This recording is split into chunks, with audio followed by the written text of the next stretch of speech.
नमस्कार स्टूडेंट्स। आज हम लोग बात करेंगे राजनीतिक आधुनिकीकरण के एक नए चैप्टर पे। राजनीतिक आधुनिकीकरण राजनीतिक विकास के साथ ही जुड़ी हुई एक अवधारणा है और राजनीतिक चिंतन के क्षेत्र में राजनीतिक आधुनिकीकरण का विकास हुआ है। ये सामाजिक राजनीतिक संदर्भों में रचनात्मक परिवर्तन का सूचक है या द्योतक है। आधुनिकीकरण प्रगतिशीलता की ओर अनुभव उन्मुख प्रक्रिया है। राजनीतिक आधुनिकीकरण एक जटिल तथा बहुआयामी प्रक्रिया है जिसका प्रभाव प्राय सभी क्षेत्रों में, चाहे वो राजनीतिक हो, चाहे वो आर्थिक हो, चाहे वह राजनीतिक हो या सामाजिक हो या सांस्कृतिक हो, सभी पे पड़ता है राजनीतिक आधुनिकीकरण का। आधुनिकीकरण वह प्रक्रिया है जिसमें कोई भी समाज हो वह अपने परंपरागत मूल्यों और संस्थाओं से आगे बढ़कर आधुनिक युग के अनुरूप जीवन पद्धति अपना लेता है। एक व्यापक प्रक्रिया है, प्रोसेस है एक प्रकार से, और विकास जो है वो एक लक्ष्य है और ये एक प्रोसेस है या प्रक्रिया है। समाज में आधुनिक संचालन और आर्थिक विकास के फलस्वरूप राजनीतिक परिवर्तनों को सामान्यतः राजनीतिक आधुनिकीकरण का नाम दिया जाता है। इसको कोलमैन का मानना है, आमंड कोलमैन ने इनके बारे में कहा है कि राजनीतिक आधुनिकीकरण संक्रमणकालीन समाज की राजनीतिक व्यवस्थाओं में होने वाले संरचनात्मक और सांस्कृतिक परिवर्तनों का समूह है जिसका संबंध राजनीतिक व्यवस्था से संबंधित संस्थाओं तथा रचनाओं से है। इसको व्यापक प्रक्रिया मानने का प्रमुख कारण इसका शहरीकरण, औद्योगिकरण, लौकिकीकरण, लोकतंत्रीकरण से लेकर साधन सहभागिता तक के परिवर्तनों से संबंधित है। राजनीतिक दृष्टि से उस समाज को आधुनिक कहा जाएगा जिसमें व्यक्ति के ज्ञान का विस्तार हो, राजनीतिक व्यवस्था और इसके विभिन्न पक्षों में ये जो ज्ञान है या समाज के विभिन्न पक्षों में होने लग जाता है। राजनीतिक आधुनिकीकरण से क्या अभिप्राय लिया जाता है? क्लॉड केल्व के अनुसार आधुनिकीकरण एक ऐसी प्रक्रिया है जो साधनों के विवेकपूर्ण प्रयोग पर आधारित होता है। यानी साधन जो हैं उनका किस प्रकार से इस्तेमाल किया जाए या बुद्धि के द्वारा उनका अधिक से अधिक अच्छे तरीके से प्रयोग किया जाए, वो आधुनिकीकरण की श्रेणी में आता है तथा आधुनिक समाज की स्थापना से युक्त होता है यह आधुनिकीकरण। कोलमैन ने कहा, नगरीकरण, व्यापक साक्षरता, अधिक प्रति व्यक्ति आय, विस्तृत भौगोलिक तथा सामाजिक गतिशीलता, अर्थव्यवस्था में औद्योगिकरण तथा वाणिज्यीकरण की मात्रा में वृद्धि, जनसंचार के साधनों का विस्तार आधुनिकीकरण के लिए होता है। एस.पी. वर्मा राजनीतिक विकास के या राजनीतिक आधुनिकीकरण के या आधुनिक राजनीतिक सिद्धांत के जन्मदाता माने जाते हैं और एस.पी. वर्मा ने अपनी एक पुस्तक लिखी, आधुनिक राजनीतिक सिद्धांत, मॉडर्न पॉलिटिकल थ्योरी, और उस अपनी पुस्तक में उन्होंने इसको बहुपक्षीय प्रक्रिया माना है। उनके अनुसार आधुनिकीकरण की प्रक्रिया के कई आयाम या डायमेंशन हो सकते हैं। उन्होंने माना है मनोवैज्ञानिक स्तर पर ये लोगों के मूल्यों, मापदंडों, अभिवृत्तियों, प्रत्याशाओं और आकांक्षाओं में परिवर्तन को संलिप्त करती है। बौद्धिक स्तर पर अपने पर्यावरण के बारे में व्यक्ति की भी बहुत जानकारी बढ़ जाती है, विपुल जानकारी बढ़ जाती है तथा शिक्षा तथा ज्ञान के माध्यम से इसके प्रसारण की अपेक्षा की जाती है। सामाजिक स्तर पर इसमें यह प्रवृत्ति पाई जाती है कि परिवार तथा अन्य प्राथमिक समूह के स्थान पर स्वैच्छिक संगठनों की प्रतिनिष्ठा बदल जाती है। आर्थिक स्तर पर इसमें कृषि के बजाय विस्तृत बाजारों तथा औद्योगिकरण पर बल दिया जाता है। जनसांख्यिकी स्तर पर इसका अर्थ जीवन स्तर में सुधार और लोगों की संचलनशीलता के प्रति नगरीकरण में वृद्धि बढ़ जाती है।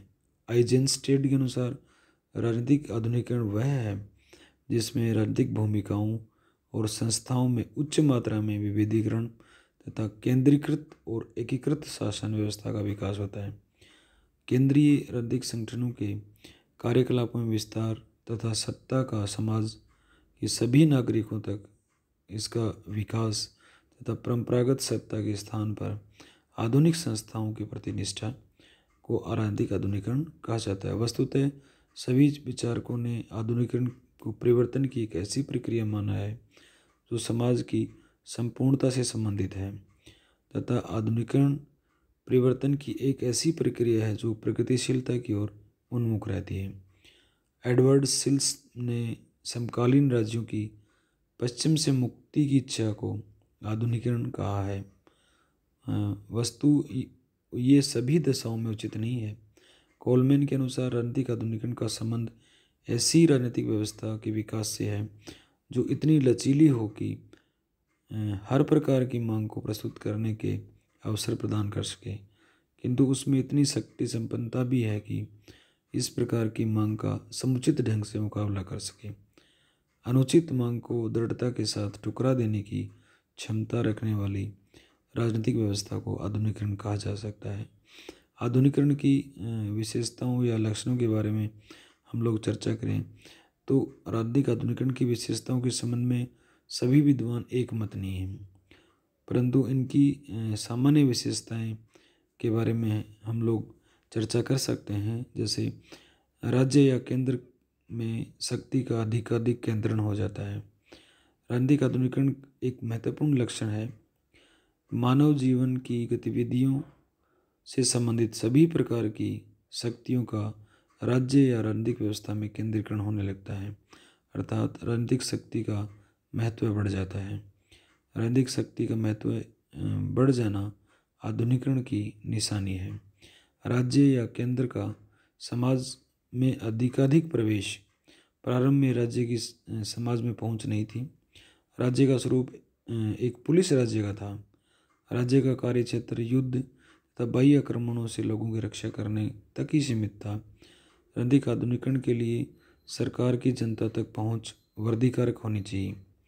जनता व सरकार का स्तर पर संपर्क हो, हर स्तर पर उनका संपर्क हो, तो राज्य का समाज में अधिकाधिक प्रवेश होना चाहिए।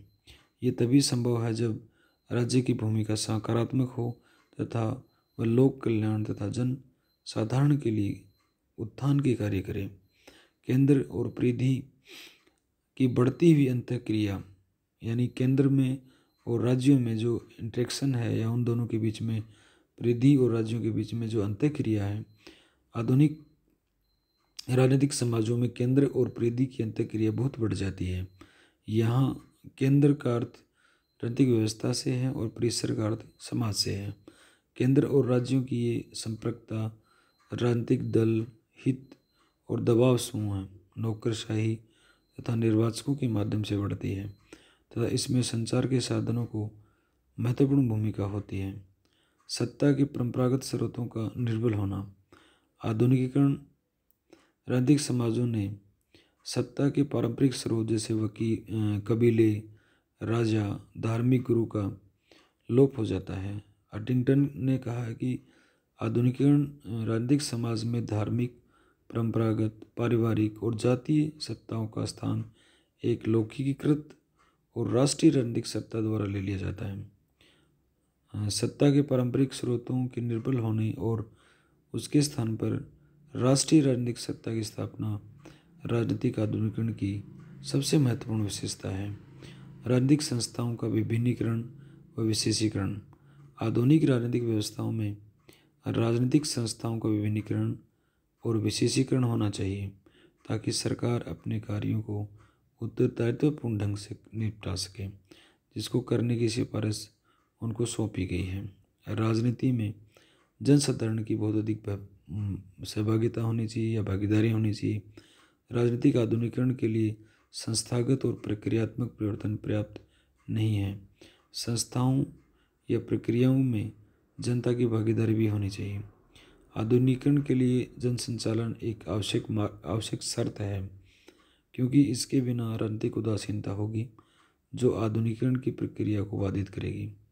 व्यक्तियों का संपूर्ण राजनीतिक व्यवस्था से अभिज्ञान होना चाहिए। राजनीतिक आधुनिकीकरण वाली व्यवस्था में व्यक्तियों के अभिवृद्धियों में परिवर्तन आता है। इस प्रकार की व्यवस्था में व्यक्ति की निष्ठा छोटे या संकीर्ण स्थानीय स्तर की संस्थाओं में न होकर राष्ट्रीय स्तर की सत्ता के प्रति बढ़ जाती है। ये आधुनिकीकरण का सर्वाधिक महत्वपूर्ण लक्षण है। व्यापक स्तर पर नौकरशाही का कार्य बढ़ जाता है और उनकी बढ़ती हुई भूमिका के फलस्वरूप ही आधुनिकीकरण के लिए केवल ये अनिवार्य नहीं है कि नौकरशाही का आकार बड़ा हो, बल्कि नौकरशाही का आधार व्यापक होना चाहिए। अर्थात प्रशासक समाज में के केवल उच्च वर्ग से ही न आए, बल्कि समाज के प्रत्येक वर्ग से आना चाहिए। राजनीतिक आधुनिकीकरण के मुख्यतः 3 लक्षण माने जाते हैं, जो निष्कर्ष रूप से हम लोग मानते हैं कि इसके 3 मुख्य 3 लक्षण हैं। जैसे बुद्धि संगत सत्ता हो, विभिन्नीकृत राजनीतिक सत्ता हो और राजनीतिक सहभागिता हो। अब हम बात करेंगे राजनीतिक आधुनिकीकरण के प्रतिमान क्या हैं, पैटर्न्स क्या हैं। राजनीतिक आधुनिकीकरण के प्रतिमानों से आशय है कि क्या आधुनिकीकरण का कोई निश्चित क्रम या प्रतिमान होता है। इस संबंध में 2 बातें महत्वपूर्ण हैं। राजनीतिक आधुनिकीकरण का कोई सर्वमान्य या सर्वव्यापी प्रतिमान नहीं है। राजनीतिक आधुनिकीकरण का कोई अनुक्रम प्रतिमान भी नहीं है। एडवर्ड सिल्स ने अपनी पुस्तक में या पॉलिटिकल मॉडर्नाइजेशन में लिखा है कि राजनीतिक आधुनिकीकरण के 5 प्रतिमान हैं। जैसे राजनीतिक लोकतंत्र, अभिभावक लोकतंत्र, आधुनिकीकरणशील गुटतंत्र, सर्वाधिकारी गुटतंत्र या परंपरागत गुटतंत्र। राजनीतिक लोकतंत्र में सिल्स ने बताया कि राजनीतिक आधुनिकीकरण यह प्रतिमान व्यवस्थाओं द्वारा आधुनिकता के स्तर पर पहुंचने का संकेत है। इसको उसने प्रतिनिध्यात्मक संस्थाओं तथा नागरिक शासन के राज्य के रूप में परिभाषित किया है। इसके मुख्य लक्षण उन्होंने बताए हैं कि राज्य के द्वारा शासन में जनता की भूमिका अधिक होनी चाहिए। सार्वभौमिक मताधिकार के आधार पर नियत समय पर निर्वाचन होना चाहिए। राजनीतिक दलों का अस्तित्व हो और राजनीतिक सत्ताधारी अल्पकाल हेतु चुने जाएं। यानी राजनीतिक सत्ता जो है वो समय समय पर बदलती रहनी चाहिए। सत्ता निरंकुश व स्वेच्छाचारी नहीं होनी चाहिए। स्वतंत्र न्यायपालिका का अस्तित्व होना चाहिए।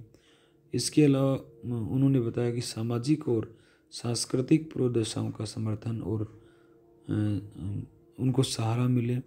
सत्ताधारी आत्मसंयमी हो, वह केवल अपने लिए ही कार्य नहीं करे, बल्कि समाज के सभी वर्गों के लिए कार्य करें। अभिभावक लोकतंत्र होना चाहिए।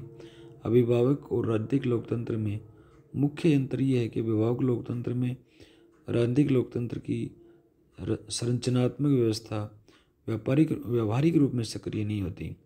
लोकतंत्र की प्रक्रियाओं में आस्था रखते हुए भी कुछ लोग लोकतंत्र के एक रक्षक अभिभावक बन जाते हैं तथा व्यवस्थापिका व दलों की शक्ति को सीमित करके कार्यपालिका जो शक्तियाँ हैं उनका केंद्रण कर लेते हैं, जिससे देश में राजनीतिक लोकतंत्र की स्थापना की जा सके। इसमें राजनीतिक लोकतंत्र लाने की प्रबल भावना विद्यमान होती है तथा संपूर्ण शक्ति अभिभावक नेताओं में विद्यमान होती है। ये आधुनिकीकरण को तेजी से लाने के लिए प्रयत्नशील रहते हैं। ये राजनीतिक आधुनिकीकरण की तरफ समाज को धकेलने का काम करते हैं। आधुनिकीकरणशील वर्गतंत्र कई बार लोकतांत्रिक रचनाएं आधुनिकीकरण के मार्ग में बाधा बनने लगती हैं।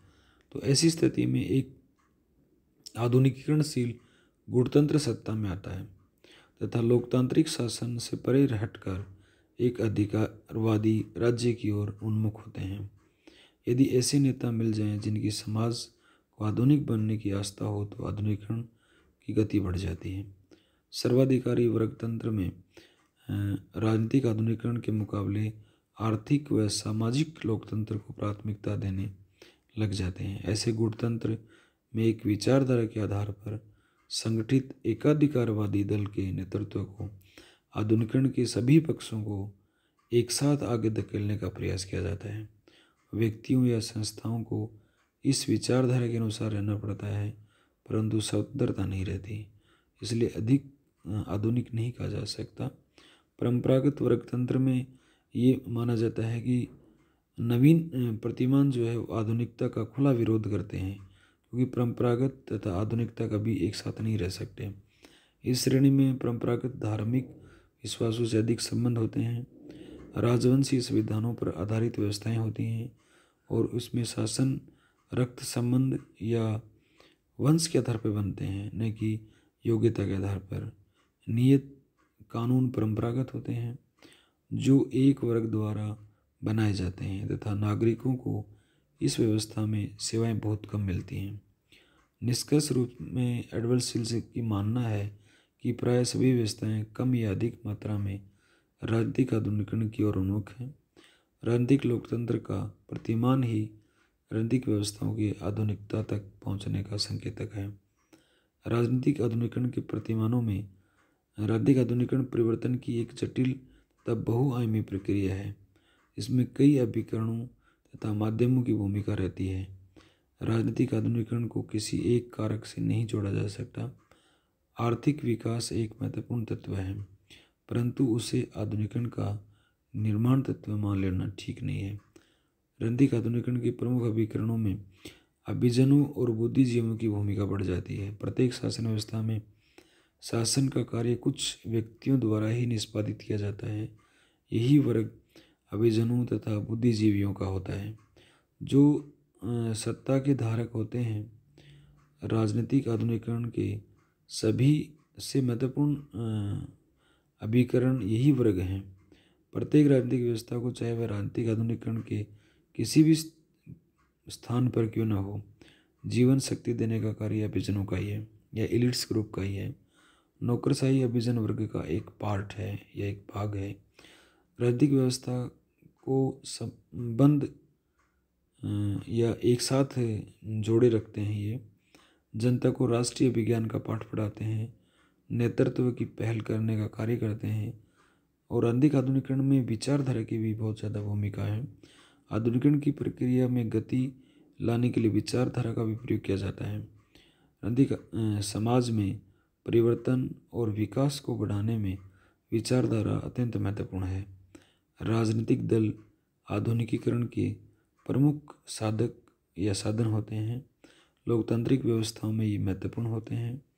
सर्वाधिकारी शासन में तो दल की राजनीतिक आधुनिकीकरण का एक प्रेरक का कार्य करते हैं।